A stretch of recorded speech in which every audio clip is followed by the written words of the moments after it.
السلام عليكم ورحمة الله وبركاته. أصحابتك وحرين channelka aad baan idin salaamayaa maanta waxaan noo hayaa application aad u wanaagsan oo kaa saacideynaya sidaad u quruxsan lahayd messenger-kaaga background-kiisa dambe iyo Facebook-gaaga labadaba aad u saaran lahayd sawir ku anfaco sawir qurux badan iyo sawir aad ka heshay noocu raba ha noqdee markaas la tagno Play Store-ka ayaa tagaysaa Play Store-ka markaas aad raadid حاجة تبتدي واحد هذا مجلس واحد هذا application-ka Messenger tools هذا marka waa ka waad ku saasayad search gareynaysaa application-ku waa noocaas marka aad noocaas sida u aragtid open ayaad leedahay marka ku soo dago adiga anuu ii degsan yahay open ayaad leedahay markaad open tiraadid application-ka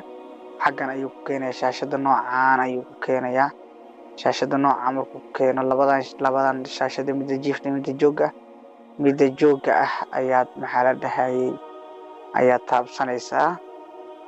xaga 70 ayaad ka dhiganaysaa xagan dhaqaajiska markuu shaashada noocaan uu ku keeno halkan oo kale mid jooga iyo mid jiifka mid jooga ayaad isticmaalaysaa kadib qaybtan ayuu ku keenayaa sawir alaalay sawirkaad ka heshid ayaad saaran doontaa insha Allah aniga sawirkan ayaan saarayaa tusaalahan sawirka marka saaraado calaamadan meeshan korkaan ayaad tig saari doontaa waad furaysaa kadib halkan ayuu keenayaa waad ka soo bixi messenger-kaaga ayaad tagaysaa hadda waad u jeedaan u malaynayaa messenger-kaaga xaggiisa dambe background-ka sawir ayaa fuulo hadaad doontid waxaad yeeli karaysaa waad yara dheeraysan karaysaa si aad u tag sawirkii iftiinkii ku batay caadi bad ugu jirta soo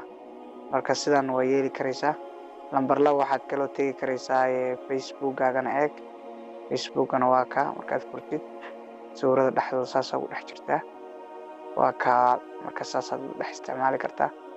ayuu nooc meel walba sida ugu tagaysaa magarad marka ka faa'iideyso waxaan asxaabay aad baan idin salaamayaa meel walba joogtaan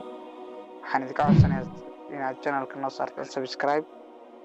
like share comment